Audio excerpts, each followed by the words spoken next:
अस्सलाम वालेकुम सामीन, आप सुन रहे हैं FM 98.2 university of management and technology और ये आवाज़ है आपके आरजे अब्दुल बासित की। सामीन, उम्मीद करता हूँ कि आप बखैर वफ़ियत होंगे और जो लोग ट्रैवल कर रहे हैं मेरी उनसे ये रिक्वेस्ट है कि लाहौर में तो आज बारिश हुई है और जो मोटरवे पे हैं, जो बाकी जगह पे गाड़ी ड्राइव कर रहे हैं, तो मेरी रिक्वेस्ट है कि एहतियात के साथ और अपनी कंट्रोल में रखते हुए गाड़ी ड्राइव करें। ये मौसम जो आजकल चल रहा है ये काफ़ी डेंजरस भी है और ड्राइवर हजरात ख़ास तौर से अगली गाड़ी से अपना फ़ासला रखते हुए अपने आप को भी महफूज रखें और अपने चाहने वालों को भी महफूज रखें। तो सामीन, आज का जो हमारा प्रोग्राम है ये ख़ास तौर से हमने तरतीब दिया है, एक एडवर्टाइजिंग एजेंसी है और बड़ी रिनाउंड एडवर्टाइजिंग एजेंसी है। न सिर्फ पाकिस्तान में उनका काम है बल्कि दुनिया के बेशतर ममालिक में भी वो अपना काम इस वक्त सर अंजाम दे रहे हैं।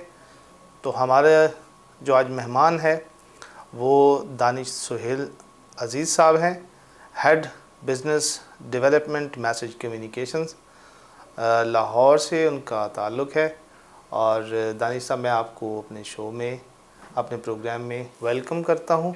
Thank you so much Abdul Basit साहब, मुझे आपने इनवाइट किया। दानिश सुहेल साहब न सिर्फ एडवर्टाइजिंग एजेंसी के साथ काम करते हैं और अपनी इस इंडस्ट्री को, इस एजेंसी को ये लेके चल रहे हैं, बल्कि मुख्तलिफ़ यूनिवर्सिटीज़ के साथ इनकी जो एंगेजमेंट है वो बड़ी फ्रूटफुल है और न सिर्फ नए आने वाले तलबा व तालिबात को ये फैसिलिटेट करते हैं हर हवाले से, बल्कि यूनिवर्सिटीज़ को जहाँ भी ज़रूरत होती है और ख़ास तौर पे हमें जहाँ इनकी मदद की ज़रूरत पड़ी है तो ये दानिश सुहेल साहब हर वक्त तैयार रहते हैं कि मैं किसी भी अंदाज़ में, किसी भी तरह से आपको, आपके स्टूडेंट्स को, आपके डिपार्टमेंट को वो फैसिलिटेट कर सकूं।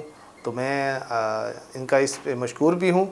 तो दानिश साहब, आज हमारी जो एक गुफ्तगू है उसका असल में जो मकसद है वो यही है कि हम अपने सुनने वालों को थोड़ा सा जो न्यू ट्रेंड्स हैं, जो मीडिया इंडस्ट्री है, जो अभी पाकिस्तान में एंटरप्रेन्योरशिप का जो एक थीम है उसमें ख़ास तौर पे जो डेवलपमेंट ऑफ सोशल मीडिया है, टिकटॉक है, इसी तरह व्हाट्सएप है, फेसबुक है, ट्विटर है, ईमो है और बहुत सारे ऐसे प्रोग्राम्स, एप्लीकेशंस जिनको यूज़ करते हुए हमारी नस्ल जो है वो अपने तई ख़ुद मुख्तार हो सकती है, सेल्फ ओरिएंटेड हो सकती है। तो मेरा सवाल ये है कि इतना कुछ जो हो रहा है उसमें एडवर्टाइजिंग एजेंसी का काम करना और लोगों को, उनकी अटेंशंस को ग्रैब करना और जो न्यू ट्रेंड्स हैं उनको लेके आना, ये कितना मुश्किल होता है और कितना ये हार्ड वर्किंग का काम है? नहीं, ये बहुत ही ज़्यादा हार्ड वर्किंग का काम है, क्योंकि आपको पता है पाकिस्तानी मार्केट अभी बहुत ज़्यादा इमेच्योर है। अगर हम ऑडियंस पर्सपेक्टिव से भी देखें, जो हमारी टारगेट ऑडियंस है उस पर्सपेक्टिव से भी, और अगर हम क्लाइंट पर्सपेक्टिव से भी देखें, हम मतलब डेफिनेटली ग्लोबल विलेज में रहते हैं, हम बहुत वेल कनेक्टेड हैं, लेकिन फिर भी उस वेल कनेक्शन होने के बावजूद भी हम बहुत सारी चीज़ों में नॉलेज और इन्फॉर्मेशन लैक करते हैं। एडवर्टाइजिंग इंडस्ट्री पाकिस्तान में अभी भी अगर मतलब इवन अगर इंडिया से या मलेशिया से, थाईलैंड से कंपैरिजन किया जाए तो अभी बहुत रूम है ग्रोथ का, और उनको खैर मतलब जो फर्स्ट वर्ल्ड कंट्रीज़ हैं उस तक आने में तो बहुत टाइम लगेगा। अभी ये इवन इंडिया या थाईलैंड के मतलब मैच में भी फॉल नहीं करती। आपने पाकिस्तानी इंडस्ट्री को काफ़ी एक्सप्लोर किया है और आपके जो बिज़नेस है उसकी जो वर्थ है माशाल्लाह वो सिर्फ लाहौर बेस्ड नहीं है, पाकिस्तान के मुख्तलिफ़ हिस्सों में भी आप काम कर रहे हैं और मुख्तलिफ़ इदारों के साथ काम कर रहे हैं, बड़ी बड़ी कंपनीज़ के साथ आप काम कर रहे हैं। तो आप क्या देखते हैं कि जो हमारी इंडस्ट्री है, जो प्रोडक्शन इंडस्ट्री है, ख़ास तौर पे जो हमें चीज़ें प्रोवाइड करते हैं, उनका जो बिज़नेस का स्टाइल है, आया वो मैच करता है इंटरनेशनल मार्केट के साथ? नहीं, मैं ये समझता हूँ कि खैर सारे आप सब लोगों को तो एक बास्केट में नहीं डाल सकते। बहुत सारे अब ऐसे जो यंग एंटरप्रेन्योर्स हैं, यंग एंटरप्रेन्योर से मेरा मतलब ये है कि वो जो एक फैमिली बिजनेस रन कर रहे थे, अब नई जनरेशन आ गई, वो काफ़ी मेच्योर हैं मतलब इन टर्म्स ऑफ एडवर्टाइजिंग और मार्केटिंग और स्पेशली ये जो मतलब डिजिटल मीडियम में। तो मतलब पाकिस्तानी इंडस्ट्री आहिस्ता आहिस्ता मेच्योर हो रही है, ग्रो कर रही है और इंशाल्लाह बहुत चंद सालों में, अगले 8-10 सालों में ये एट पार आ जाएगी विद इंटरनेशनल स्टैंडर्ड्स और जो बाहर की दुनिया में जिस तरह एडवर्टाइजिंग को फॉलो किया जाता है। लेकिन अभी एट दिस पर्टिकुलर स्टेज अभी it is very very far behind. अब जो अगला हमारा है क्वेश्चन वो ये है कि देखें, आपने क्योंकि पूरे मुल्क में लोगों को फेस किया है और आप मोस्टली प्रोजेक्ट्स के अकॉर्डिंगली अपनी जो ऑडियंस होती है उस पर रिसर्च भी कंडक्ट करवाते हैं और उनकी नीड्स एंड वांट्स को देखते हुए उस पर्टिकुलर एरिया के लिए आप एक थीम सेलेक्ट करते हैं, एक कैंपेन डिज़ाइन करते हैं। तो आया वो जो कैंपेन्स हैं जो आप डिज़ाइन करते हैं, आपके जो ऑब्जेक्टिव्स हैं, जो गोल आप प्री डिसाइड करते हैं, प्री डिफाइन करते हैं, तो अभी तक आपने जितनी भी कैंपेन्स की हैं, जितनी भी जो प्रोजेक्ट्स हैं वो लॉन्च किए हैं, वो कितने सक्सेसफुल रहे? अच्छा, मैं इसमें क्योंकि एडवर्टाइजिंग का जो प्रोसेस होता है उसको मतलब उसका एक बड़ा डिटेल्ड प्रोसेस होता है। अगर उस प्रोसेस को ना फॉलो किया जाए तो जब एजेंसी को प्रॉपर ब्रीफ नहीं होगी तो डेफिनेटली जो कैंपेन का आउटकम होगा वो अचीव नहीं होगा। हम लोग बड़े अनफॉर्चुनेट हैं, हमारी एडवर्टाइजिंग इंडस्ट्री में, मीडिया इंडस्ट्री में, प्रैक्टिकल फील्ड में इस तरह के लोग मौजूद हैं, ब्रांड साइड पे भी, एजेंसी साइड पे भी, दोनों, जिनको अभी तक ये नहीं पता कि एडवर्टाइजिंग ब्रीफ क्या होती है। मैं परेशान हो गया, मैं एक मल्टीनेशनल के साथ इंगेज हुआ और उस बंदे ने मुझे पिच प्रेजेंटेशन के लिए एक ब्रीफ भेजी और वो सिर्फ 3-4 पॉइंट्स थे। मतलब मैंने जब अपनी एजुकेशन में एक एडवर्टाइजिंग ब्रीफ पढ़ी, उसमें मुझे याद है हमें गोरे ने कोई 2-3 वीक्स हमें लेक्चर्स दिए कि एडवर्टाइजिंग ब्रीफ, क्रिएटिव ब्रीफ होती क्या है, उसका क्या सेक्शंस होते हैं, आप किस तरह अपना ऑब्जेक्टिव डिफाइन करते हैं, क्या उसके टॉकिंग पॉइंट्स हैं, कंज्यूमर को कैसे डिफाइन करते हैं, ब्रांड को कैसे डिफाइन करते हैं, आपको जो की आउटपुट चाहिए वो आप कैसे डिफाइन करते हैं। अब हमारे यहाँ आपको पता है कि इट इज़ वेरी इजी कि आप इंटरनेट पे जाएं और आप एक नेट से एक फॉर्मेट डाउनलोड करें और उसको बगैर अंडरस्टैंडिंग के उसको फिलअप करें और एजेंसी को ब्रीफ कर दें। अच्छा, ये प्रॉब्लम सिर्फ एजेंसी की साइड पे नहीं है, ये बेसिकली ब्रांड की साइड पे भी है। ब्रांड में भी जो लोग मौजूद हैं उनको ये फ़र्क नहीं पड़ता कि एडवर्टाइजिंग में और मार्केटिंग में क्या डिफरेंस है, और वो एडवर्टाइजिंग को सोली लिंक कर देते हैं सेल्स के साथ। एडवर्टाइजिंग तो एक लॉन्ग टर्म प्रोसेस है। एक ब्रांड, सबसे इम्पॉर्टेंट चीज़ ये है कि दोनों मतलब जगहों पे क्लाइंट भी और क्लाइंट भी और एडवर्टाइजिंग इंडस्ट्री को पता होना चाहिए कि यार मतलब एडवर्टाइजिंग की एसेंस क्या है और एडवर्टाइजिंग का ऑब्जेक्टिव क्या है। जो मैं आपकी बात से समझ सका हूँ ना, अनफॉर्चुनेटली हमारे यहाँ जो बिजनेसेस हैं वो उन लोगों के पास हैं जो कि मे आई रॉन्ग, लेकिन मोस्टली इस तरह है कि क्योंकि फैमिली बिजनेसेस होते हैं लोगों के, एक फैमिली में अगर फादर ने स्टार्ट किया है तो उसके बच्चे हैं, फिर आगे फिर उसके बच्चे हैं, तो वो एक बिज़नेस ग्रो करता है, फैमिली बिजनेस बन जाता है। तो उसमें बाज़ लोग तो एजुकेशन को प्रेफर करते हैं विद इन दी जो मार्केट है उसमें, कि मेरे बच्चे बिज़नेस को संभालने के लायक हो जाएं, उन्हें बिज़नेस का पता हो, उसकी नोहा हो और वो मार्केट के नए ट्रेंड्स के अकॉर्डिंगली चीज़ें सीखें। तो ये अनफॉर्चुनेटली हमारी सोसाइटी में शायद ये चीज़ें प्रैक्टिस में नहीं है।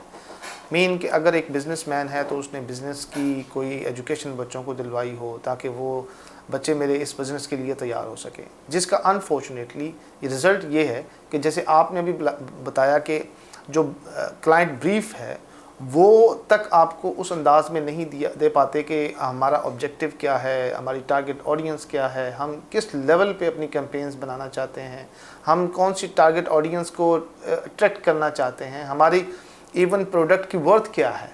तो या अनफॉर्चुनेटली ये मसाइल आपको जो फेस करने पड़ रहे हैं उसमें बिज़नेस फैमिलीज़ का अपने बच्चों को जो बिज़नेस में लाना चाहते हैं उनको बिज़नेस स्टडीज़ के ऊपर तवज्जो देने की बहुत ज़रूरत है।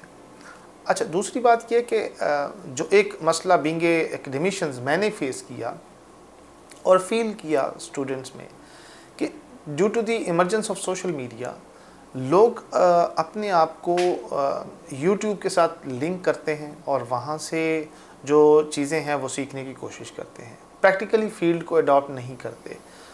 तो आप क्या समझते हैं उससे आपको चैलेंजेस आए हैं इस वजह से कि नए जो यंग जनरेशन है वो क्योंकि अपने आप को उस्ताद समझती है और वो उस तरीके से काम करना चाहती है आज़ादी के साथ जिस तरीके से कि प्रैक्टिकली मुमकिन नहीं है, तो आपका उसमें क्या किरदार है उस हवाले से?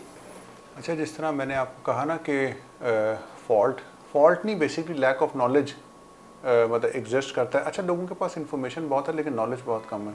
नॉलेज डेफिनेटली आगे ट्रांसफॉर्म हो जाता है विजडम में, जैसे आप मैच्योर करते हैं, एज करते हैं।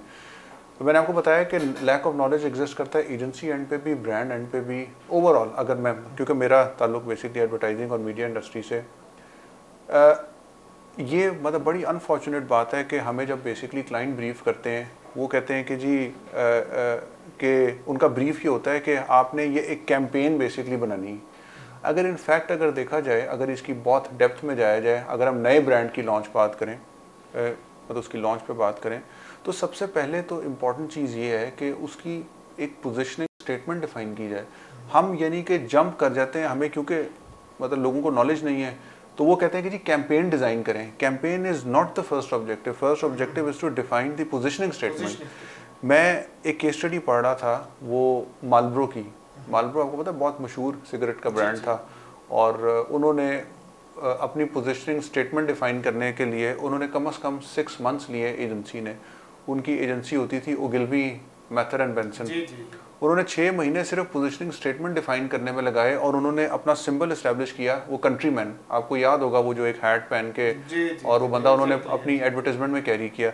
अब खैर ये भी अब प्रैक्टिकल नहीं है कि 6 महीने हम लगा दें पोजिशनिंग स्टेटमेंट डिफाइन करने के लिए, लेकिन मैं ये आपको बताना चाह रहा हूँ कि ऑब्जेक्टिव जो है वो कैंपेन डिज़ाइन करना नहीं होना चाहिए। उससे पहले ऑब्जेक्टिव होना चाहिए कि अपनी पोजिशनिंग स्टेटमेंट डिफाइन करें कि अगर यूएमटी ने एडवर्टाइज करना है और अपने आप को आउट रैंक करना है अमंग ऑल अदर यूनिवर्सिटीज़ इन पाकिस्तान, तो उसको पहले पोजिशनिंग स्टेटमेंट डिफाइन करनी पड़ेगी। जिस तरह आप लोगों की अभी करंटली है सक्सेस रेडी, तो ये पोजिशनिंग स्टेटमेंट डिफाइन की, इसके पीछे एक थॉट है, इसके ऊपर कैंपेन डिज़ाइन होगी। तो ये मतलब ये चीज़ बहुत इंपॉर्टेंट है। जहाँ तक यंग जनरेशन की आपने बात की है, हमारे पास बहुत सारे लोग इंटर्नशिप के लिए भी आते रहते हैं, नए हम लोग इंडक्ट भी करते रहते हैं अपने डिफरेंट डिपार्टमेंट्स में। मुझे ये लगता है कि एज बीइंग एन ऑब्जर्वर या एज बीइंग एन एम्प्लॉयर, उनको बहुत जल्दी है तरक्की करने की, बहुत जल्दी है, और उनके पीछे इतना यानी कि मवाद या इतनी बैकिंग नहीं है इन टर्म्स ऑफ इंटेलेक्ट या नॉलेज या स्किल सेट। वो बेसिकली प्रैक्टिस बेस्ड नहीं है, इंफॉर्मेशन बेस्ड है। अनफॉर्चुनेटली उनको वो प्रैक्टिकल डायमेंशंस क्लैरिफाई नहीं होती जो कि originally with the passage of time आप एक्सपीरियंस गेन करते हैं तब होती हैं। तो ये तो डेफिनेटली एक मसला होता है, और practice makes the man perfect, ये तो एक ट्रू सेइंग है। अच्छा, जो हमारे पूरी दुनिया ने फेस किया, हमारे मुल्क ने क्या फेस किया, जो कोविड एरा था ख़ास तौर पे, अभी भी चल रहा है कुछ, लेकिन ख़ास तौर से जो 2019 के बाद का जो एक पीरियड आया, उसमें तमाम इंडस्ट्रीज़ ने डाउनफॉल किया, वो बहुत क्राइसिस में चली गई, और हमारे पाकिस्तान जैसे जो कंट्रीज़ हैं उनमें तो बहुत सारे इश्यूज़ आए। तो आपने, आपकी एजेंसी ने उसमें कैसे किरदार अदा किया, और जो बिज़नेस लोगों के थे उनका कितना असर कबूल किया उन्होंने इस इरा में? अच्छा, अगर हम एडवर्टाइजिंग इंडस्ट्री, क्योंकि हर कंट्री की वेरी करती है, मैंने आपको जिस तरह बताया कि हमारी स्टेज डिपेंड करेगी। हम अभी बहुत अर्ली एंड फैंसी स्टेज पे हैं इन terms of development of the industry. बाकी दुनिया बहुत आगे चलेगी, डेवलप्ड नेशंस या जो अभी डेवलपिंग नेशंस हैं वो बहुत आगे चले गए। हमारे यहाँ एडवर्टाइजिंग इंडस्ट्री में मल्टीपल मॉडल्स एग्जिस्ट करते हैं। कुछ एजेंसीज़ जो हैं वो मीडिया एजेंसीज हैं। मीडिया एजेंसी से मतलब ये है कि वो सिर्फ मीडिया बाइंग के ऊपर, इलेक्ट्रॉनिक की, अखबार की, वो सर्वाइव करती हैं। कुछ एजेंसीज़ जो हैं वो क्रिएटिव एंड डिज़ाइन के ऊपर सर्वाइव करती हैं। क्रिएटिव एंड डिज़ाइन से मतलब ये है कि वो डिज़ाइन हाउसेज होते हैं और वो क्लाइंट के साथ एक मंथली फिक्स फ़ी के ऊपर इंगेज होते हैं और वो उसके ऊपर सर्वाइव करते हैं। कुछ एजेंसीज़ जो हैं वो प्रोडक्शन हाउसेस में ट्रांसफॉर्म हो गई हैं। वो सिर्फ एनिमेशन हो गया, टीवीसी हो गया, डॉक्यूमेंट्रीज़ हो गई, इसमें इंगेज होती हैं। और कुछ एजेंसीज ऐसी हैं जो कि आजकल की बर्थ हैं या पिछले 4-5 सालों की बर्थ हैं, वो हैं ही डिजिटल एजेंसीज। तो अगर इन सब को मतलब वन बाय वन स्टडी किया जाए, जो ट्रेडिशनल एजेंसीज थी, जिस तरह जो एडवर्टाइजिंग एजेंसी थी, जिस तरह हम बेसिकली कन्वेंशनल एजेंसी थे। क्योंकि 88 में जब हमने इस्टेब्लिश किया तो तब तो कोई डिजिटल नहीं था, कुछ भी नहीं था, तब तो अखबार था, इलेक्ट्रॉनिक था, आउटडोर था, एक्टिवेशंस थी। और उस टाइम पे जो अब कन्वेंशनल एजेंसीज हैं वो मार्केट से ख़त्म हो गई हुई हैं, क्योंकि अखबार का इतना बिजनेस नहीं है और इलेक्ट्रॉनिक जो है वो बाइंग हाउसेस के पास चला गया। तो इसका मतलब है कि क्योंकि एजेंसी इतनी बाइंग नहीं करती, मतलब इलेक्ट्रॉनिक की ना वो मैच कर सकती है, तो इसलिए जो कन्वेंशनल एजेंसी का फॉर्मेट है वो ख़त्म हो गया हुआ है। अब हम आ जाते हैं जो सिर्फ क्रिएटिव एंड डिज़ाइन की एजेंसीज थी, वो डेफिनेटली सर्वाइव कर रही हैं। क्रिएटिव और डिज़ाइन एक बहुत इम्पॉर्टेंट आउटपुट है या सर्विस है किसी अच्छी एजेंसी का। और पाकिस्तान में आपको पता है कि नॉर्मली जिस तरह हर इंडस्ट्री पे एक यानी कि एक डर्थ है, या वो आप कह लें कि वो मतलब उसकी एक नेगेटिव आउटलुक है, उसी तरह हमारा जो आउटकम है जो डिज़ाइनर्स का या एनिमेटर्स का, क्योंकि वो भी बहुत कम होते हैं जो मतलब अच्छे विजुअलाइजर्स होते हैं जो प्रॉपर पढ़ के आए होते हैं, क्योंकि हमारे यहाँ पे नॉर्मली कोर्सेज करके आए होते हैं, 6 महीने का, साल का कोर्स करके आए होते हैं, उनको बैकग्राउंड नॉलेज नहीं होती है एडवर्टाइजिंग की। इसीलिए वो जो आउटपुट भी आता है क्रिएटिव और डिज़ाइन का, वो भी कोई टेम्पलेट बेस्ड होता है, वो इंटरनेट से कॉपी पेस्ट होता है, लेकिन उसके पीछे कोई आफ्टर थॉट नहीं होती या कोई फोर थॉट नहीं होती। तो इसीलिए ये मतलब एजेंसीज बहुत फ्लरिश कर रही हैं जो अच्छा आउटपुट दे रही हैं क्रिएटिव और डिज़ाइन में। फिर हम आ जाते हैं डिजिटल एजेंसीज़ की तरफ। डिजिटल एजेंसीज़ ने पिछले 1-1.5-2 सालों में बहुत फ्लरिश किया, जो अच्छा काम कर रही हैं। और क्योंकि आपको पता है कोविड के बाद तो ये प्रोसेस बहुत ज़्यादा मल्टीप्लाई बाय एक्स हो गया, और बहुत सारे ब्रांड जो पहले अखबार में, आउटडोर में, इलेक्ट्रॉनिक में करते थे, क्योंकि अब वो एक तो एक्सपेंसिव बहुत हो गया और प्लस उसका ROI मेजर करना बहुत डिफ़िकल्ट है, असम्पशन के ऊपर बेस्ड है। और पाकिस्तान में आपको पता है वैसे भी टीवी की और अखबार की बिल्कुल ही ख़त्म हो गई हुई। तो इन एजेंसीज़ ने बड़ा फ्लरिश किया, ग्रो किया। हमने इसमें ऐसे अडेप्ट किया कि हम शुरू हुए कन्वेंशनल एजेंसी के तौर पे, और कन्वेंशनल में हमने बहुत काम किया, कन्वेंशनल का काम भी बहुत था। हम अगर अर्ली 2000 की बात करें तो उस टाइम पे पाकिस्तान में रियल एस्टेट इंडस्ट्री बहुत फ्लरिश कर रही थी, जिसमें बहुत सारे ब्रांड्स आए जो अब बहुत इस्टेब्लिश्ड हैं। हमने उनके साथ काम किया और बेतहाशा काम किया। उसके बाद फिर जो 2008 से 18 का एरा था, वो उसमें गवर्नमेंट बिजनेस बहुत ज़्यादा था, उसमें गवर्नमेंट बिजनेस बेतहाशा था, उसमें भी एजेंसीज़ ने बहुत फ्लरिश किया। 2018 के बाद डिजिटल की जो एक्सेप्टेंस है वो बहुत बढ़ गई। मुझे याद है कि हमने 2015 में जब अपना डिजिटल विंग इस्टेब्लिश किया, तो उस टाइम पे हमारे पास 1 या 2 क्लाइंट होते थे, और हम ये भी सोचते थे कि यार ये जो हमने इसके लिए स्टाफ रखा हुआ है वो अब यानी कि अब 6 महीने से तो हम सैलरीज अफोर्ड करें, लेकिन आगे बिजनेस होगा तो वो मतलब वाइबल होगा। लेकिन वो हुआ ऐसे कि हमने वो करते करते करते करते माशाल्लाह ग्रो किया, और अब ये है कि हमारी जो ज़्यादा डिपेंडेंसी है इन टर्म्स ऑफ रेवेन्यू और जो survival, that is on digital medium and creative. और ये चीज़ इस्टेब्लिश हो गई कि एजेंसीज़ ने, अगर यंग जनरेशन ने भी अपने बिजनेसेस ओपन करने हैं एडवर्टाइजिंग और मीडिया में, या उन्होंने जॉब सीख करनी है किसी एजेंसी में, तो वो उस एजेंसी में जाएं जिसकी ज़्यादा डिपेंडेंसी जो है वो डिजिटल पे है, क्रिएटिव एंड डिज़ाइन पे है और प्रोडक्शन पे है। प्रोडक्शन से मेरा मतलब है एनिमेशन, TVC, डॉक्यूमेंट्रीज, इस पे ये करंटली अभी ऐसी सर्विसेज हैं जो फ्लरिश कर रही हैं। कन्वेंशनल एजेंसीज अगर हैं तो वो और चंद सालों में, 1-2 सालों में ख़त्म हो जाएंगी। इसमें जो एक बात है वो ये कि अगर फॉर एग्जांपल मैं एज ए क्लाइंट आपके पास आता हूँ और आपसे मैं सर्विसेज लेता हूँ कोई डॉक्यूमेंट्री पे, किसी और चीज़ पे, एनिमेशन पे, तो उसके राइट किसके पास जाते हैं? आपके पास जाते हैं या आपके क्लाइंट के पास जाते हैं? नहीं, जब वो एक प्रोजेक्ट कंप्लीट होता है तो क्लाइंट को हम वो फाइनल आउटपुट भी दे देते हैं और उसकी फुटेज भी दे देते हैं, जिसको हम प्रोजेक्ट फाइल कहते हैं। और उसके पास राइट है वो, क्योंकि हमें पे कर रहा है, उसकी प्रॉपर्टी है, तो वो उसको जो मर्जी बाद में एडिट करे। अगर हमारे से बेसिकली उसने बाद में कुछ चेंजेस कराने हैं, that can also be done. और हम इसको अपने पोर्टफोलियो पे अपलोड कर देते हैं और इसको एज ए क्लाइंट आप अपलोड करते हैं? हाँ, आप मतलब अपलोड कर देते हैं। मतलब क्लाइंट का फुल राइट है, उसको वो ले ले, उसको बाद में जो मर्जी एडिट करे और फाइनल आउटपुट हमसे ले, हमसे एडिटेबल फाइल्स भी ले। That's great. दूसरी बात ये कि अभी क्योंकि आप मुख्तलिफ़ यूनिवर्सिटीज़ के साथ इंगेज हैं, हमारे यूएमटी के साथ भी आप काम कर रहे हैं, और कोशिश ये है कि हम बीइंग ए मीडिया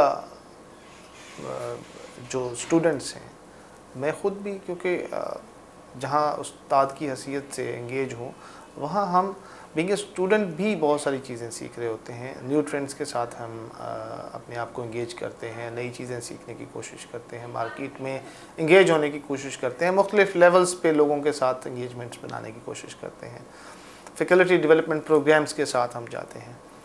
तो वहाँ जो चीज़ें देखने को मिली हैं, तो एक जनरेशन गैप नज़र आता है कि जो हमारे लेवल के या हमारी एज के लोग हैं, वो शायद उस तरह से टेक्नोलॉजी एक्सेप्टेंस लेवल क्रिएट नहीं कर पाए जितना कि आज की जनरेशन में है। तो आप क्या देखते हैं कि आया ये गैप हम किसी तरीके से इसको पूरा कर पाएंगे? अच्छा, आप इसमें क्या मैं बेसिकली आपको अपनी एग्जांपल बताता हूँ, क्योंकि मैंने आपको बताया कि हम एज ए कन्वेंशनल एजेंसी थे, और ये है कि जब कन्वेंशनल एजेंसी पे थे तो बहुत सारे ऐसे लोग थे हमारे साथ जो ट्रेंड ही कन्वेंशनल मीडियम्स पे थे, यानी कि वो कन्वेंशनल वे पे चलने वाले थे, कन्वेंशनल मीडियम पे ट्रेंड थे, प्रिंट इलेक्ट्रॉनिक वही, मतलब देसी मेथड वही, मतलब उन्होंने एज सच उसको टेक्नोलॉजी को और नए जो मीडियम्स या नॉर्म्स थे एडवर्टाइजिंग के उसको एक्सेप्ट नहीं किया। और अगर हम यंग जनरेशन को देखा जाए तो यंग जनरेशन अभी ट्रेन होके आती है बहुत सारे ऐसे मीडियम्स में जो ओल्ड जनरेशन के पास नहीं है।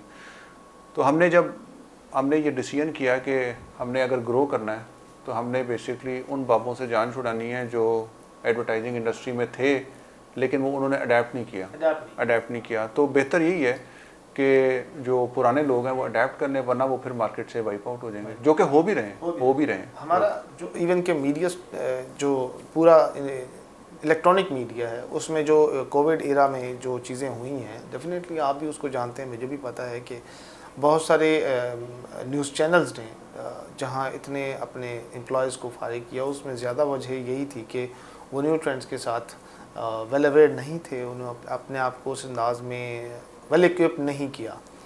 तो डेफिनेटली उसके लिए यही है कि जो ओल्ड जनरेशन्स हैं उनको नए ट्रेंड से सीखने भी चाहिए और अपने आप को तैयार भी करना चाहिए। तो दूसरा ये कि आप हमारी जो सोसाइटी है इसमें क्योंकि ग्रो करता हुआ नज़र आ रहा है, चीज़ें चेंज हो रही हैं, लोग सीख रहे हैं, तो मैस मीडिया के साथ लोगों का इंटरेक्ट होना, वो जिस फील्ड से मर्ज़ी हो, वो कितना ज़रूरी है कि ये मल्टी डिसिप्लिनरी अप्रोच के साथ लोगों को लर्निंग लेवल जनरेट करना चाहिए, ना सिर्फ कि एक डायरेक्शन सेट की है तो उसी पे फोकस रहें। नहीं, ये बहुत इम्पोर्टेंट है। देखिए, मैं आपको ये बात अगर अपने पर्सपेक्टिव में बात बताऊं कि अगर हर बंदा अपने इंडिविजुअल लेवल के ऊपर लर्न नहीं करेगा, अडेप्ट नहीं करेगा, तो वो मार्केट से वाइप आउट हो जाएगा और प्लस वो मार्केट के लिए इरेलेवेंट होगा। मैं बेसिकली इवन जो यंग जनरेशन आती है, जो लड़के आते हैं या लड़कियां आती हैं, मैं उनको यही कहता हूँ कि अगर आप ठीक है, आप you are at very early stage, आपको लर्न करने की ज़रूरत है, लेकिन अगर आप लर्न नहीं करेंगे तो आपको ये एजेंसी या कंपनी 6 महीने बर्दाश्त करेगी, उसके बाद आपको थैंक यू वेरी मच कहेगी, क्योंकि वजह ये है कि आपने एक सर्टन टाइम तक इम्प्रूव ही नहीं किया। तो इम्प्रूवमेंट एक कंटिन्यूस प्रोसेस है और उसको करते रहना चाहिए। और मैं ये समझता हूँ कि वैसे कि कोविड ने ना बहुत सारे लोगों को मैं ये समझता हूँ कि पॉजिटिव एंगल में रियलिटी से फेस करवा दी है। अगर हम भी देखें अपने लेवल के ऊपर भी, तो हमारा जब कारोबार बहुत फ्लरिश कर रहा था, चल रहा था, तो बहुत सारे ऐसे लोग हमारे साथ बैंड वैगन में इन्वॉल्व थे जो चली जा रहे थे, जो उस तरह बेशक उनकी परफॉर्मेंस है कि नहीं है, लेकिन वो एक बिजनेस था, फ्लरिश कर रहा था, तो वो, लेकिन इस एरा ने रिसेशन ने सोचने पे मजबूर किया, और प्लस लोगों की असल value in terms of skill set और प्रोफेशनलिज्म पता लग गई कि यार अब ये this guy is no more required, और plus this guy can not be afforded any more. तो ये बहुत बड़ा एक यानी कि पॉइंट था, एक टर्निंग मोमेंट था। और इसमें ये नहीं कि लोगों ने अडेप्ट नहीं किया, बहुत सारे ऐसे लोग भी हैं जिनको मतलब मेरी एजेंसी में मौजूद हैं जिन्होंने अपने आप को अडेप्ट किया और इस एरा में नए मीडियम्स में फ्लरिश किया। That's great, that's great. तो आपकी जो एजेंसी है वो कौन कौन सी फैसिलिटेशंस प्रोवाइड करती है अपने क्लाइंट को? जैसा कि आप क्लाइंट ब्रीफ की बात कर रहे थे, कॉपी राइटिंग की बात कर रहे थे, इसी तरह कॉन्सेप्ट राइटिंग की बात कर रहे थे, तो ये तो सारी चीज़ें हैं। मैं चाह रहा हूँ कि आप इन डिटेल के साथ थोड़ा ये एक्सप्लेन करें कि आपकी जो इतना बड़ा बिज़नेस है, इतनी बड़ी माशाल्लाह एजेंसी है, तो आप उसमें क्या क्या चीज़ें क्लाइंट को प्रोवाइड कर रहे हैं? हम बेसिकली मैसेज कम्युनिकेशन जो है that is a full house advertising agency, और इसकी इंसेप्शन जो है दैट वाज बाय मतलब लेड बाय माय फादर। उन्होंने 88 में, he is basically a qualified designer from NCA। उन्होंने NCA से ग्राफिक डिज़ाइनिंग में 83 में बैचलर्स किया। उसके बाद उन्होंने चंद साल ही worked as a graphic designer और फिर उन्होंने एज एन आर्ट डायरेक्टर काम किया सासा एडवर्टाइजिंग में। उसके बाद फिर 88 में उन्होंने अपनी कंपनी इस्टेब्लिश की, और फिर ये कि 88 से 2000 तक हम लोग सिंपल डिज़ाइन हाउस थे। डिज़ाइन हाउस का ये मतलब है कि वो सिर्फ क्रिएटिव और डिज़ाइन में कर सकता है काम, लेकिन वो मीडिया रिलीज़ में नहीं जा सकता, क्योंकि पाकिस्तान में आपको कुछ लाइसेंसेस रिक्वायर होते हैं। आप जब वो लाइसेंसेस परचेज़ करें तो फिर आप एडवर्टाइजिंग एजेंसी में ट्रांसफॉर्म होते हैं। 2000 में हम लोग एक फुल हाउस एडवर्टाइजिंग एजेंसी बन गए थे। फुल हाउस से मतलब ये है कि चीज़ की इंसेप्शन से लेके टिल एग्जीक्यूशन हम बेसिकली करते हैं। हम अपने आप को ये कहते हैं कि हम कैंपेन बिल्डर्स हैं। कैंपेन बिल्डर्स का मतलब ये है कि हमें कोई एक ब्रीफ मिलता है, हम उसके ऊपर एक कैंपेन डिज़ाइन करते हैं और उसकी एग्जीक्यूशन करते हैं। That can be in any form, वो that can be in print media form, that can be in electronic media, outdoor, digital, simple TVC, documentary, animation, printing and publication, event management, ये basically. Danish sahab, हम मज़ीद इस पे बात करते हैं। एक टाइम हुआ है एक छोटे से ब्रेक का, तो सामीन हम हाज़िर होते हैं एक कमर्शियल ब्रेक के बाद। तो जुड़े रहिए FM 98.2 के साथ, university of management and technology Lahore. जी सामीन, मैं हूं आपका RJ अब्दुल बासित और आप सुन रहे हैं FM 98.2 university of management and technology Lahore. Sameen, हमारे साथ आज जो मेहमान हैं वो दानिश सुहेल अज़ीज़ साहब हैं, head business development message communication advertising agency से हैं, जो कि न सिर्फ पाकिस्तान में बल्कि दुनिया के और भी बहुत से ममालिक में जो काम कर रही है। पाकिस्तान में भी इनका काम माशाल्लाह बहुत सारी जो हमारे शहर हैं उनमें ये फैसिलिटेशंस प्रोवाइड कर रहे हैं, और बहुत सारी एजेंस जो मार्केट के अंदर कंपनीज़ हैं वो इनकी एज ए क्लाइंट इनके साथ जुड़ी हुई हैं। तो मैं दोबारा से दानिश सुहेल साहब की तरफ जाऊंगा और उनसे जो हमारा एक डिस्कशन चल रही थी ब्रेक से पहले, हम बात कर रहे थे कि जो नए ट्रेंड्स हैं उनके अकॉर्डिंगली आपने अपने आप को कैसे मॉडिफाई किया, और जो सर्विसेज हैं जो आप प्रोवाइड कर रहे हैं अपने क्लाइंट्स को, वो क्या क्या थी, जो कि आपने काफ़ी सारी बताई भी सही कि हम with the emergence of new media अपने क्लाइंट्स को न सिर्फ जो न्यू मीडिया है उसके अकॉर्डिंगली अपनी सर्विसेज दे रहे हैं, बल्कि जो ट्रेडिशनल मीडिया है, कन्वेंशनल मीडिया है, उसमें भी हमने काफ़ी काम किया और अपने क्लाइंट्स को उसके अकॉर्डिंगली, उनकी डिमांड्स के अकॉर्डिंगली हमने उनको फैसिलिटेट किया।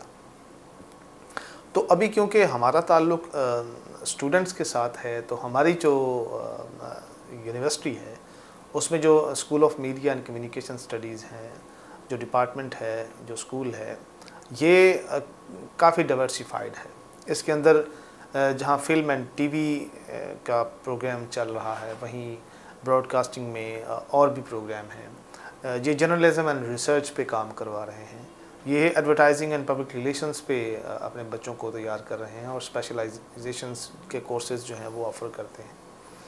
तो हम आपको इंगेज भी करते रहते हैं, और भी बहुत सारी एजेंसीज हैं जिनको इंगेज करते हैं एडवर्टाइजिंग के प्रोजेक्ट्स में, फाइनल ईयर्स में और बाकी असाइनमेंट्स में। तो आप के पास जो स्टूडेंट्स जाते हैं, आप क्या फ़ील करते हैं कि वो आया मुस्तकबिल के लिए तैयार हैं, वो उनको जो हमारी इंडस्ट्री है, जो एजुकेशन इंडस्ट्री है, उसे किस अंदाज से ग्रो करने की ज़रूरत है और कैसे वो अपने तलबा व तालबात को बेहतर तौर पे तैयार कर सकते हैं, जो आप फील करते हैं कि ये खामी, ये कमज़ोरी अगर एजुकेशन पर्सपेक्टिव में ये दूर हो जाए और हमारी यूनिवर्सिटीज़ उन ट्रेंड्स को अडॉप्ट कर लें तो एजेंसीज़ उनको सही तौर पे बेहतर तरीके से तैयार कर सकती हैं। अच्छा, मुझे ये लगता है कि प्रैक्टिकली मुझे भी 9 साल हो गए फील्ड में, और उससे पहले भी अगर मैं मतलब अपना टाइम पीरियड डिस्कस करूं तो जो भी यंग बच्चा या लड़की आती है फॉर जॉब या फॉर इंटर्नशिप, उनमें डेफिनेटली पॉजिटिव साइड्स भी हैं कि पहले लोग इतने वेल इन्फॉर्म्ड नहीं होते थे या इतने टेक्नोलॉजिकली सेवी नहीं होते थे या उनका इतना इंफॉर्मेशन बेस नहीं होता था। लेकिन अब जो यंग लड़का या लड़की आते हैं उनको बहुत सारी चीज़ें पहले से पता होती हैं। मतलब लेकिन अगर इसकी पॉजिटिव साइड के साथ साथ अगर इसकी कुछ इम्प्रूवमेंट, मतलब नॉट नेगेटिव इम्प्रूवमेंट के पहलू देखे जाएं तो उसमें ये है कि इन्फॉर्मेशन तो बहुत ज़्यादा है, लेकिन वो इन्फॉर्मेशन जो है वो राइट वे में चैनलाइज नहीं हुई होती। चैनलाइज का मतलब मेरा ये है कि उनको ये तो बहुत पता होगा कि फॉर एग्जांपल कि टिकटॉक के कितने सब्सक्राइबर्स हैं पाकिस्तान में, या स्नैपचैट के कितने सब्सक्राइबर्स हैं, या इस पर कौन सा फ़िल्टर है, या हम कैसे अपनी सेल्फ प्रमोशन कर सकते हैं इन प्लेटफॉर्म्स के ऊपर। लेकिन उनको कमर्शियल पर्सपेक्टिव से या एडवर्टाइजिंग एजेंसी के पर्सपेक्टिव से उनको नई चीज़ें पता होंगी। सो पहला तो बेसिकली एक मिसिंग लिंक ये होता है कि उनको इंडस्ट्री रिलेटेड जो एडवर्टाइजिंग एजेंसी में कैसे ऑपरेट करना है, क्या करना है, अपनी कैसे वैल्यू क्रिएट करनी है, वो definitely with passage of time आती है, लेकिन उनको उसका बेसिक नॉलेज भी नहीं होता। दूसरी जो मतलब जो दूसरा एरिया ऑफ इम्प्रूवमेंट है वो है मतलब ग्रूमिंग पर्सपेक्टिव से। मैं अगर क्लाइंट सर्विसिंग में भी देखूँ, क्रिएटिव में भी देखूँ, मतलब आर्ट्स में भी देखूँ, जो डिज़ाइन डिपार्टमेंट है, बहुत सारे लोग बहुत अच्छी अच्छी यूनिवर्सिटी से आए होते हैं लेकिन उनको बोलना भी नहीं आता। मतलब they are not at all groomed और नॉट एट ऑल प्रेजेंटेबल। अब बहुत सारे लड़के मार्केटिंग में जॉब के लिए आते हैं, क्लाइंट सर्विसिंग में जॉब के लिए आते हैं, वो ना उनकी ड्रेसिंग ठीक होती है, ना उनकी लैंग्वेज ठीक होती है, ना उनकी ग्रामर ठीक होती है। वो मतलब एम्बिशियस तो बहुत होते हैं लेकिन वो मतलब उनके पीछे वो नहीं होता, मतलब सब्जेक्ट नहीं होता, वो बहुत कमज़ोर होता है। थर्ड इम्पॉर्टेंट चीज़ ये है कि मुझे ये लगता है कि लोग बहुत सारे ग्रेजुएट करते हैं, हर इंडस्ट्री में ग्रेजुएट करते हैं। मैं बेसिकली मीडिया और कम्युनिकेशन स्टडीज़ के पर्सपेक्टिव से बात करूँगा कि उन्होंने बैचलर्स भी किया होता है, मास्टर्स भी किया होता है, लेकिन जब वो प्रैक्टिकली फील्ड में आते हैं, उनसे काम कराया जाता है तो that is of very low quality, very low quality. यानी कि उनको लिटरली एक कैंपेन लाइन नहीं लिखनी आती। ये बहुत बड़ा एक मिसिंग लिंक अच्छा, है। ये तो चले एक चीज़ है कि प्रैक्टिकली वो वीक हैं लेकिन थ्योरेटिकली शायद वो स्ट्रांग होते हैं। और हमारी इंस्टीट्यूशंस के पास, इदारों के पास, चाहे वो पब्लिक सेक्टर यूनिवर्सिटीज़ हों या प्राइवेट सेक्टर यूनिवर्सिटीज़ हों, दो चार को छोड़ के बाकी के पास शायद उस तरह से इतना इंफ्रास्ट्रक्चर भी नहीं है कि वो एडवर्टाइजिंग एजेंसीज़ के, पीआर के, पब्लिक रिलेशंस के जो प्रैक्टिकल डायमेंशंस हैं और जो चीज़ें हैं उनसे उनको अवेयर कर सकें। तो वो इंटर्नशिप प्रोग्राम के तहत जो लिंक किया जाता है तो वो डेफिनेटली उसका मकसद भी यही होता है कि आप मार्केट में जाएं, वहाँ से अपने जो थ्योरेटिकल पर्सपेक्टिव है उन्हें प्रैक्टिकल डायमेंशंस में एक्सप्लोर करने की कोशिश करें। तो ये एक तो जो लेज़ॉन बिल्ड करने की कोशिश की जाती है मार्केट के साथ, वो इसका मकसद एक यही होता है। तो वो आपकी बात दुरुस्त है कि हम शायद उस तरह से उनको तैयार नहीं कर पाते, लेकिन इसमें दूसरा पहलू भी है कि जो एडवर्टाइजिंग एजेंसीज़ हैं या बाकी जो मीडिया इंडस्ट्री में बाकी आउटलेट्स हैं, वो थ्योरेटिकली अपने आप को इम्प्रूव नहीं करते, इन द सेंस कि जो न्यू ट्रेंड्स मार्केट में प्रैक्टिकली तो मुतारिफ़ करवाए गए, उनको तो उन्होंने अडॉप्ट करने की कोशिश की गई, लेकिन एकेडेमिया में भी इम्प्रूवमेंट आती है। उसमें जो चीज़ें इम्प्रूव होती हैं तो वो आपके अकॉर्डिंगली फिर इस तरह होना चाहिए कि प्रैक्टिकल डायमेंशंस को थ्योरेटिकल डायमेंशंस के साथ लिंक करना चाहिए। तो जिसका एक सॉल्यूशन जो मेरे जहन में आता है वो यही है कि जो करिकुलम डेवलपमेंट है उसमें फिर प्रैक्टिकल डायमेंशन से, जहां हम फिल्म से, टीवी से, थिएटर से, इसी तरह न्यूज़ से, जर्नलिज्म से लोगों को अपनी बोर्ड ऑफ स्टडीज़ के फैकल्टी बोर्ड्स के मेंबर्स बनाते हैं, तो उसमें ज़रूरी है कि फिर एडवर्टाइजिंग एजेंसी से भी लोगों को उन बोर्ड ऑफ स्टडीज़ का मेंबर बनाना चाहिए, जिसमें हमारी जो करिकुलम डेवलपमेंट है वो इस अंदाज में की जा सके जो कि थ्योरेटिकल बेस्ड तो हो ही हो, लेकिन प्रैक्टिकल डायमेंशंस को वो भी एक्सप्लोर कर सके। वो इतनी ज़रूर स्ट्रॉन्ग हो कि स्टूडेंट्स को इन तमाम चीज़ों के हवाले से वो तैयार कर सके। तो इसमें आप क्या समझते हैं कि इसका एक सलूशन ये निकल सकता है, या आपके नज़दीक कोई और सलूशन इसका है? नहीं, ये सोल्यूशन बिल्कुल निकल सकता है और ये सोल्यूशन इम्पॉर्टेंट है। थ्योरेटिकल और प्रैक्टिकल नॉलेज का मिक्स होना बहुत इम्पॉर्टेंट है। देखिए, अगर एडवर्टाइजिंग एजेंसी की साइड से भी देखा जाए तो जो एडवर्टाइजिंग एजेंसी सिर्फ प्रैक्टिकलिटी की बातें करती हैं या प्रैक्टिकल चीज़ों पे बिलीव करती हैं और नहीं लर्न करती, या वो रिसर्च नहीं करती, या अपने आप को दोबारा एकेडमिक्स में ले जाके अपनी नॉलेज बेस नहीं बढ़ाती, तो उनका सर्वाइवल भी डिफ़िकल्ट हो जाता है। मैं आपको एक एग्जांपल दूंगा कि बहुत सारी ऐसी एडवर्टाइजिंग मतलब एजेंसीज़ हैं पाकिस्तान में। हम बेसिकली पिचिंग प्रोसेस में पार्टिसिपेट करते रहते हैं। पिच प्रोसेस वो होता है जिसमें आपको क्लाइंट ब्रीफ करता है और उसके ऊपर कोई वो एक कंपटीशन करवाते हैं और डिफरेंट एजेंसी से वो प्रेजेंटेशन लेते हैं। तो कभी मतलब इत्तेफाक से नज़र पड़ जाए किसी पुरानी एजेंसीज़ की प्रेजेंटेशन के ऊपर, तो वो लिटरली वो वही है, यानी कि what is print media, what is electronic media, what is digital media, why it is important. अब ये बातें इनसे बहुत आगे चली गई हुई हैं। तो आपकी बात बिल्कुल ठीक है कि अगर एजेंसीज अपने आप को कनेक्ट नहीं करेंगी मतलब थ्योरेटिकल फ्रेमवर्क से, तो फिर वो यही बातें करती रहेंगी जो आज से 15-20 साल पहले 15-20 ईयर्स बैक बातें की जाती थी। तो ये दोनों का मिक्स और जो क्रॉस है that is very much important. फिर ये इंडस्ट्री ओवरऑल मैच्योर करेगी और ग्रो करेगी। मैं बेसिकली डिफरेंट एडवर्टाइजिंग कॉन्फ्रेंसेस में गया और मैंने वहाँ जाके देखा कि यार क्या प्रेजेंटेशंस होती हैं, क्या पिच प्रोसेस होते हैं, और वो मतलब बात ही कुछ और है। यानी कि वो हम तो अभी बहुत यानी कि मतलब वो अर्ली स्टेज में है कि जी हम किसी को क्लाइंट को जाके प्रेजेंटेशन देते हैं तो उसको पहले ये बताते हैं what is print media, what is electronic media. तो वो अच्छा, जिस तरह दुनिया में फिल्म फेयर होते हैं, ड्रामाज के फेयर होते हैं, और इसी तरह कंपटीशंस होते हैं जिन्हें अवार्ड दिए जाते हैं, उन्हें बकअप किया जाता है, इंडस्ट्री को बूम लाया जाता है, उन्हें बूस्ट करने की कोशिश की जाती है। तो पाकिस्तान में आया इस तरह का कोई ट्रेंड है कि जो एडवर्टाइजिंग एजेंसीज़ या एड्स की कंपेन्स जो बच्चे स्टूडेंट्स बनाते हैं या एजेंसीज इवन बनाती हैं जो अपने क्लाइंट्स के लिए, उनके कोई कंपटीशंस करवाए जाएं और करवाए जाते हों कि ताकि एक कंपटीशन की फ़िज़ा कायम हो सके, ट्रेंड्स का पता चल सके और लोगों को आगे से आगे बढ़ने की एक कोशिश जो होती है वो पैदा हो सके, मार्केट में एक कंपटीशन बनाया जा सके। कोई इस तरह का कोई ऐसा हमारे इवेंट्स होते हैं पाकिस्तान? अच्छा, पाकिस्तान में इवेंट्स मैंने यूनिवर्सिटीज़ में भी अटेंड किए हुए हैं। डिफरेंट यूनिवर्सिटीज़ में भी स्टूडेंट्स अपने डिस्प्ले करते हैं डिफरेंट कैंपेन्स लगा के। और अगर बेसिकली प्रोफेशनल ग्राउंड्स पे देखा जाए तो पाकिस्तान में बहुत सारी ऐसी अवार्डिंग बॉडीज़ हैं जो इस्टेब्लिश हो गई हैं, जिसमें एफ़ी अवार्ड्स हैं, जिसमें और भी 2-3 हैं जो आपको रिकग्निशन देते हैं एजेंसीज़ को। लेकिन अनफॉर्चुनेटली अगेन क्योंकि वो पाकिस्तानी सिनेरियो में ऑपरेट करती हैं, तो वो उनकी जो मतलब क्रेडिबिलिटी है वो दैट इज़ ऑलवेज मतलब डाउटफुल। मतलब पाकिस्तान वाज वेरी फॉर्चुनेट कि पाकिस्तान ने लास्ट टाइम 2019 में एड एशिया होस्ट किया, और एड एशिया एक एडवर्टाइजिंग कॉन्फ्रेंस है एशिया लेवल के ऊपर, और इसमें सारे एशिया से मतलब एडवर्टाइजिंग गुरुज आते हैं और उस पर बात करते हैं। और वो इवेंट बड़ा उसमें काफ़ी स्टूडेंट्स ने भी अटेंड किया, और वो मतलब उसने बहुत हेल्प किया पाकिस्तान को, पाकिस्तानी एडवर्टाइजिंग इंडस्ट्री को ग्लोबल स्टेज में लाने पे।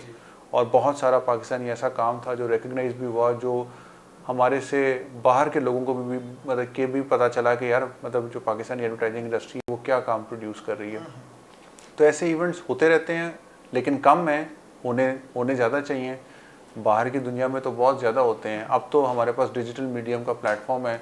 असल में तो सॉरी, मैं आपकी कता कलामी माफ़, मैं आपको असल में पूछना ये चाह रहा हूँ कि देखें क्योंकि एक ऐड आइडिया बेस्ड होता है, और आइडिया किसी रूह का अर्क होता है और उसके जहन से वो क्रिएट होता है। तो असल में ये अवार्ड्स उस आइडिया को मिलता है जो वो क्रिएट किया जाता है, यूनिकनेस जिसे कहा जाता है। तो इस तरह के काम ना करने से लोगों में शायद उस तरह पे रुझान नहीं बनता। हमारे यहाँ एक ट्रेंड है जो कॉपी पेस्टिंग का है, एक चीज़ बना ली है तो फिर उसमें थोड़ी बहुत मॉडिफिकेशंस के साथ नए थीम के साथ आप उसी मुतारिफ करवा देते हैं। मतलब ये हमारे यहाँ ट्रेंड चल रहा है, जिसे कंडेम करने की ज़रूरत है। और नई चीज़ें पैदा ही तब होंगी जब पुरानी को कंडेम किया जाएगा और उन्हें हम छोड़ेंगे। तो उसके लिए ज़रूरी है कि आप वर्ल्ड के ट्रेंड्स के साथ अपने आप को कनेक्ट करें। तो इस तरह की चीज़ें दुनिया में क्योंकि हो रही हैं और पूरे साल की लिस्ट जारी होती है, top 200, top 100, top 1000 ads of the world ये बनाए जाते हैं। इसमें नॉमिनीज़ भेजी जाती हैं, लोग उसमें पार्टिसिपेट करते हैं। तो मैंने बीइंग ए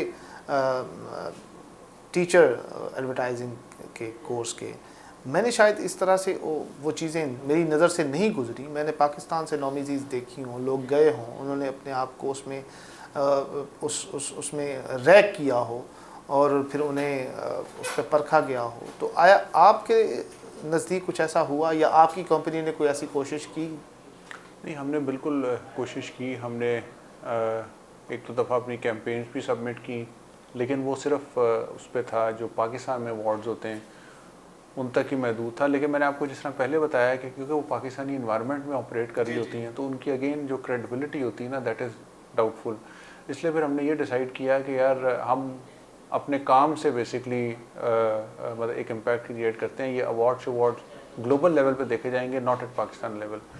पाकिस्तान में हमने पार्टिसिपेट किया, लेकिन वो फिर हम भी डिसाइडेड कि जी अब हम फ्यूचर में इसमें नहीं, मतलब किसी एज एन नॉमिनी के तौर पे अपने आप को रजिस्टर नहीं करेंगे। ओके। इसमें एक मसला, जैसा कि हम कॉपी पेस्टिंग की बात कर रहे हैं, तो मैंने बहुत सारे ऐसे कंटेंट्स देखे जो मेरी नज़र से पहले गुजर चुके थे और किसी और कंपनी ने, किसी और ब्रांड ने उसी थीम को यूज़ करते हुए विद लिटिल मॉडिफिकेशंस वो चीज़ें मार्केट में फेंक दी। तो हमारे डेफिनेटली जो देहाती एरिया है, मार्केट उसको टारगेट करने की कोशिश भी करती है और अपने ब्रांड्स को, अपनी प्रोडक्ट्स को बहुत ज़्यादा, क्योंकि ज़्यादा हमारी जो यहाँ पॉपुलेशन है वो रिमोट एरियाज़ में रहती है। अर्बनाइजेशन है, शहरों में भी लोग रहते हैं डेफिनेटली, तो उनका टारगेट लोग जो शहरों में रहते हैं वो मार्केट ज़्यादा है, आपने भी शायद फील किया हो। तो हमारे जो रिमोट एरियाज़ में लोग हैं उनकी डिमांड्स और नीड्स को शायद उस अंदाज में नहीं देखा जाता जिस अंदाज में कि वो उनकी रिक्वायरमेंट्स हैं, जो मेरी रिसर्च है उसके मुताबिक। आप क्या फ़ील करते हैं कि आया इन चीज़ों को भी थोड़ा देखना चाहिए या सिर्फ मार्केट ओरिएंटेड होना चाहिए और सिर्फ शहरों पे और अर्बन जो एरियाज़ हैं वहाँ फोकस होना चाहिए, लोग उसको ज़्यादा इजी फील करते हैं?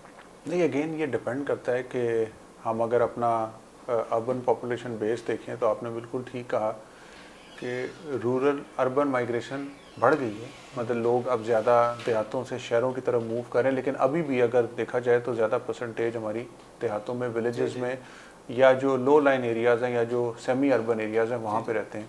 मेन शहरों में क्योंकि लाइफ आपको पता है कि एक्सपेंसिव होती है, फास्ट होती है, और प्लस यहाँ पे नॉर्मली वो बंदा सर्वाइव करता है जो थोड़ा बहुत जिसका स्किल सेट हो या पढ़ा लिखा हो।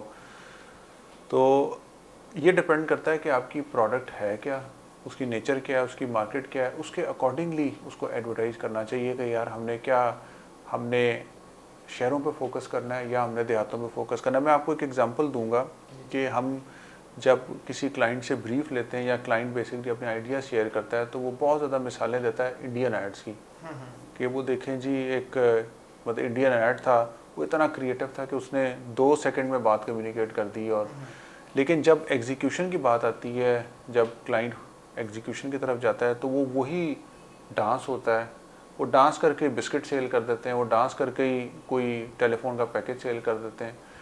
तो ये मैं ये समझता हूँ कि असल में ये ना मतलब पाकिस्तान में जब एक ट्रेंड फॉलो करते हैं सारे करना शुरू कर देते हैं विदाउट रियलाइजिंग कि जी हमारा ऑब्जेक्टिव मीट हो रहा है कि नहीं हो रहा। असल ऑब्जेक्टिव ये होता है टू कैच दी अटेंशन।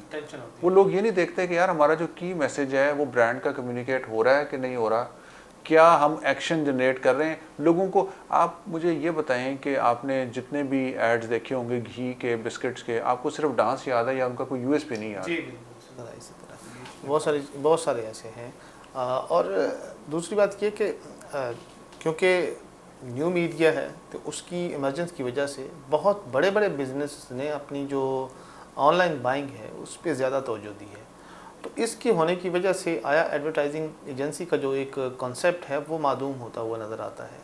आपने जो है कि उसको मॉडिफाई किया अपने आप को उस हवाले से कि हम भी अपनी सर्विसेज जो हैं वो उसी हवाले से प्रोवाइड कर रहे हैं और करने की कोशिश कर रहे हैं कि जो लोग ऑनलाइन बाइंग पे जाना चाहते हैं, ऑनलाइन अपने मार्केट को टारगेट करना चाहते हैं और ऑनलाइन कंज्यूमर्स को लेना चाहते हैं, तो फिर हम उसी हवाले से फिर हमने भी फेसबुक, ट्विटर और बाकी जो यूज़र्स हैं उनको टारगेट करने की कोशिश की है। तो आया ये जो एक स्पेस होती है वो एक वर्चुअल स्पेस होती है और आपका एक वर्चुअल क्लाइंट है जो शायद डेमोग्राफिकली ये तो डिफ़ाइन कर देता है कि ये इस एरिया में है या यहाँ का ये यूज़र है। तो ये मुश्किल नहीं होता आपको टारगेट सेट करने में कि हम किन लोगों को किस तरह से कैसे जो अपनी प्रोडक्ट है उसके अकॉर्डिंगली अपनी टारगेट ऑडियंस को कैच करेंगे? नहीं, मेरा ख्याल ये है कि कन्वेंशनल मीडियम में डिफ़िकल्ट था बिल्कुल। इलेक्ट्रॉनिक में इट वाज डिफ़िकल्ट। उसमें लोग असम्पशन के ऊपर काम करते थे कि यार ये इस चैनल की रेटिंग जो है वो टीआरपी इस एरिया में ज़्यादा है, इसमें कम है। उस पर it was all assumption based. Print का खैर कोई क्राइटेरिया नहीं था उसकी आरओआई मेजर करने का। वो सारे अंदाज़ा लगाते थे कि यार इतनी मतलब होगी। हम उसके बारे में कहते हैं कि आप इसको काउंट तो एक करते हैं लेकिन एक घर में जाता है वहाँ 20 अफराद हैं तो पढ़ते तो उसको 20 लोग हैं, तो आपने उसका काउंट ही एक किया है तो वो 19 इग्नोर हो गए। तो उसका इफ़ेक्ट 19 पे भी हुआ। 19 लोग जो जिन्होंने रीड किया न्यूज़पेपर, जिन्होंने वो ऐड देखा वो भी तो इफ़ेक्ट हुए हैं। तो हम उस मेजर पोर्शन को इग्नोर कर जाते थे। तो जी मैं बात कर रहा था कि कन्वेंशनल में तो आरओआई मेजर करना मुश्किल था। डिजिटल में आपने बात की कि जिस तरह टारगेटिंग और ये वो सारी जो माइक्रो से, अब डिजिटल का देखिए ना कि सबसे बड़ा एक बेनिफिट ये हुआ है कि हम तो देहात और सिटी की बात करें, डिजिटल में माइक्रो सेगमेंटेशन है। माइक्रो सेगमेंटेशन का मतलब ये है कि मेरे डिफाइंड एरिया से 2 माइल्स का रेडियस, अब 2 माइल्स का रेडियस इज़ नथिंग। 2 माइल्स में तो 4 गलियां भी नहीं आती। जी। तो अब तो बात बेसिकली माइक्रो सेगमेंटेशन तक चले गई है। अब तो जो सिटी को टारगेट करना या विलेज को टारगेट करना तो बहुत पुरानी बात हो गई। दानिश सुहेल साहब, बड़ा मज़ा आया मुझे तो पर्सनली। आपकी जो आज की डिस्कशन रही उसमें काफ़ी सारी चीज़ें नई सीखने को मिली और उम्मीद करता हूँ कि मेरे सुनने वाले भी इस गुफ्तगू से महसूस हुए होंगे। और सामीन, कल एक नए प्रोग्राम के साथ, नए गेस्ट के साथ आपका आरजे अब्दुल बासित दोबारा हाज़िर होगा। अपना ख्याल रखिएगा और अपने चाहने वालों का ख्याल रखिएगा। खुश रहें, आबाद रहें और सुनते रहें FM 98.2 UMT लाहौर।